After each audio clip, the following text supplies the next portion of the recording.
Okay.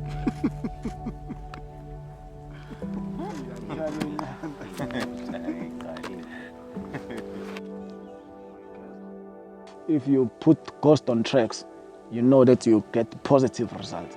We've arrested many poachers with ghosts. She encounters more contacts, like we've been in contact with some poachers. So every time when the car starts, she's shaking.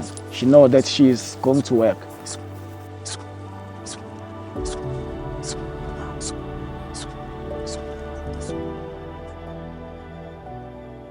In the beginning, I knew nothing about wildlife. But then from grade 7, there was this competition from Isimangaliso. And then you have to write an essay about nature and everything. So I wrote something, and then I became number 3 from KZN. They took me to Isimangaliso Wetland Park, St. Lucia. And then that's when I started loving nature.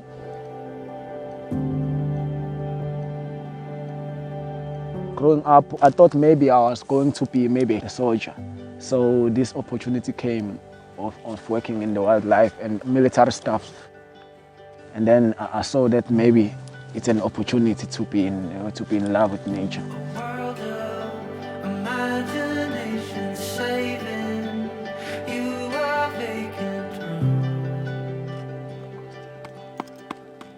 I grew up in a family who loved dogs, so I ended up loving dogs. So yeah, I became a field ranger of the Mbuzane section, the big one. I was a good field ranger. I was working hard. One day I asked my section ranger, was jet bait, how to get to K9. I said, I like working with dogs. That's what I said. And then he said, if ever there's an opportunity, he's going to get me connected. So that's when it all started. You definitely need a love for the dogs in the first place. Our handlers in our unit are exactly like that. Even when they come back from a track, he'll show me videos of himself playing with the dogs afterwards and things like that. I mean, that's what you're looking for. The dog, it's his companion. If you don't match the handler and the dog well, you're not going to get the best out of both of them. And if they can form a team and work together as a team, they need to learn to trust each other. That bond is just phenomenal in getting the best out of the dog. The hardest part of this job is that if ever you're being called out in the morning and they say there are tracks of the poachers going in the park, and then if you follow those tracks, you only to find out you'll only find the dead rhino, and that's very sad. And then at the end of the day, no poachers have been found. You only put the blame on yourself. That maybe you're working too slow. You don't know how long the poachers have gone out.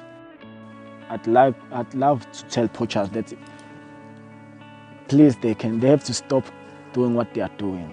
We know that they want money, but there are a lot of ways of getting money because it's not nice. It's very sad what is happening.